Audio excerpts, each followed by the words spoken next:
The Troubled Year, an account of Silco's reign, the Kierman regime, and the Herald's War, by Zara de Karlstein. As always, Ferenn. Preface. In a public speech given not long after the conclusion of the brief Herald's War and the Battle of the Hexgate in 997, Councillor Caitlin Kierman said that, quote, "You may read about the war in Piltover, but history is made palatably abstract. For its truth, the agony of every sacrifice, the exultation of every triumph, is more than one should bear." While written to soothe the souls of the grieving city, this statement contains a very prescient fact, that being that truly understanding the past is impossible for those who did not witness it, and with each year the reality of history moves from fact and further into a amorphous mist of legend, myth, and half-known truths. I can attest to this personally, as someone who witnessed many of the events described in this book. Anyone who has heard of the months of turmoil and the brief battle waged in Piltover will not truly be able to know what it was like at that time, to smell gunsmoke as cannons fired, or to hear the crying of wounded enforcers, to look into a child's eyes and see hunger and fear. No history book can translate that impact upon the future reader, to give a truly human representation of the past.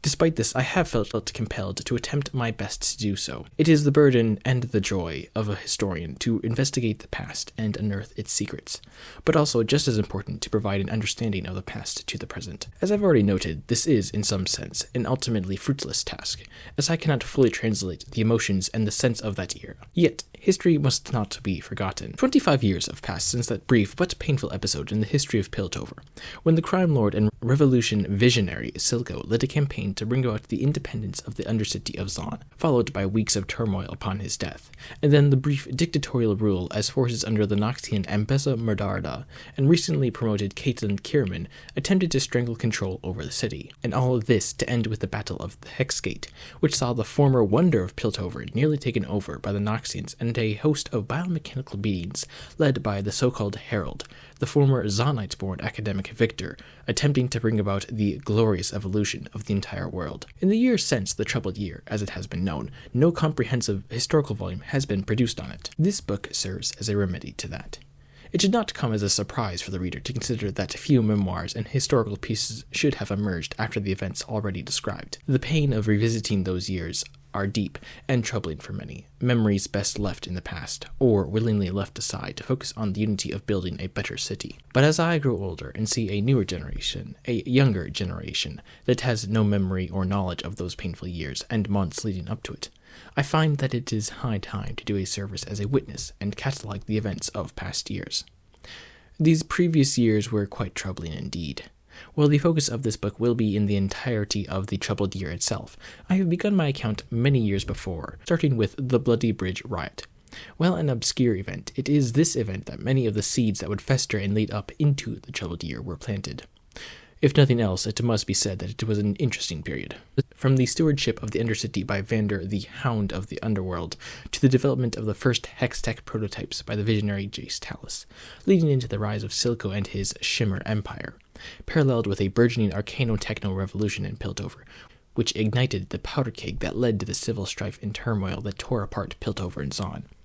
It's a convoluted and difficult affair to piece together, even relatively recently, historically speaking. For the production of this historical account, I have had to rely on the detailed records in city archives, personal memoirs, individual journals, and published accounts of those who lived through the period. Most pivotal of all, however, has been the interviews with eyewitnesses of the war itself. Standing out most of all is the fact that this story is one of characters, great and small, poor and wealthy, powerful and weak, and the convoluted, tangled, and messy web of connections that bound and broke them together, each event and figure influencing the other and forming the whole picture. There are surprising connections even to major figures of this day.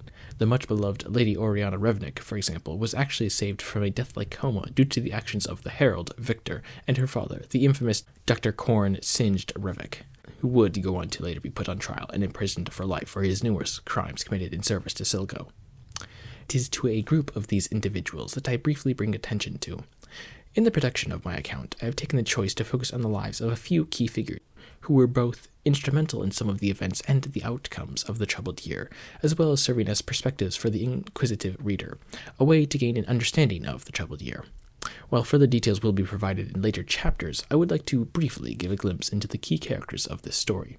Many of these figures were also instrumental in providing personal testimonies and provided invaluable information on hitherto unknown or mysterious points in the troubled year. One of the more instantaneously recognizable figures to the average reader will be that of Caitlin Kierman, the head of the famed House Kierman, and one of the most notable political leaders for the past few decades, especially for her sympathies towards Zonites, her notoriously strained and complicated political relationship with now-past councillor Savika notwithstanding. While well known now for her tenacity, political will, and major reforms, at the start of this troubled year, she started out as an inquisitive enforcer, but would eventually find herself embroiled in the machinations of the crime lord Silco, and even rose to become the de facto military dictator of the city for several months, before turning on Mbessa Madarda and leading the defense of the Hexgate.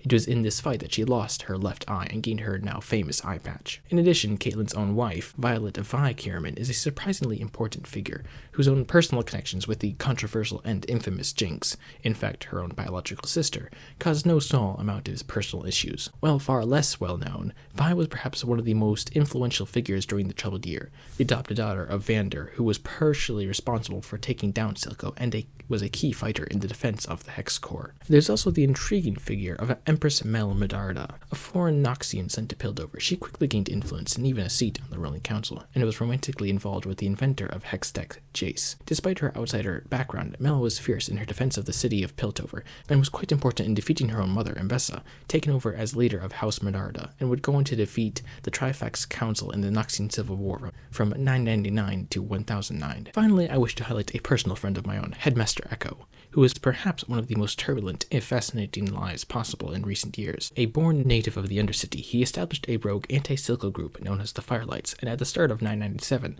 was simply trying to keep his community alive, before taking the famed ex-councillor Heimerdinger as a mentor, and organizing a Zonite attack along with Jinx that helped to turn the tide at the Battle of the Hex Corps. His life afterward has been no less impressive, becoming a champion for Zonites and peacemaker with Piltover, headmaster of the Arcane Academy since 1005, where he's become best known for his development of temporal technologies and multiversal theories, and a city councillor no less. Reflecting on the many decades and years after the Troubled Year and the Herald's War, one of the most important impacts from that year has been the series of reforms that were instituted and helped unify the disparate cities of Piltover and Zon. While not instantaneous, and even today there remain conflicts and issues, the turmoil of the Troubled Year and the unity displayed at the Battle of the Hex Corps more than anything united Zonites and Piltoverians against a common threat.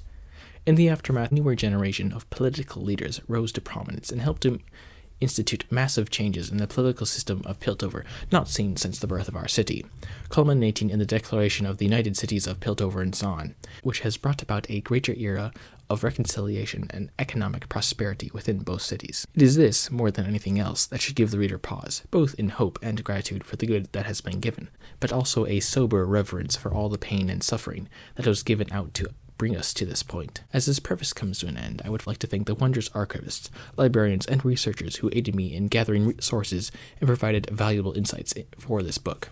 In addition, a most heartfelt appreciation for the willingness of those who were willing to be interviewed about the event, painful as it was for many of them to relive such a troubled past event. This volume could never have been completed without their insights, and I am especially grateful to the testimony of Headmaster Echo and Councillor Caitlin Kierman, whose insights answered a great many questions and provided invaluable clarity on many issues. Finally, I should like to say one final word. As previously mentioned, the Troubled Year and the time leading up to it was a difficult time, and it impacted all citizens of Piltover and Zon, leaving scars that have lasted for generations. But there were also some of the greatest feats of valor and goodness displayed in this world, and the hope in the unity of a better future was able to emerge from such turmoil. But history is still being made, and it is ultimately the duty of those in the present to learn from the past, to build something better in the future. As Councillor Caitlin said in the same speech given at the beginning of this preface, "We, whose decisions led us here, will carry them forever. Our only consolation, that with every loss we found some good, some light worth gaining, worth fighting for. And though we are doomed to revisit the error of our ways, spark ever more conflicts, our story isn't over." Zered Karlstein, Piltover, 1022 AN.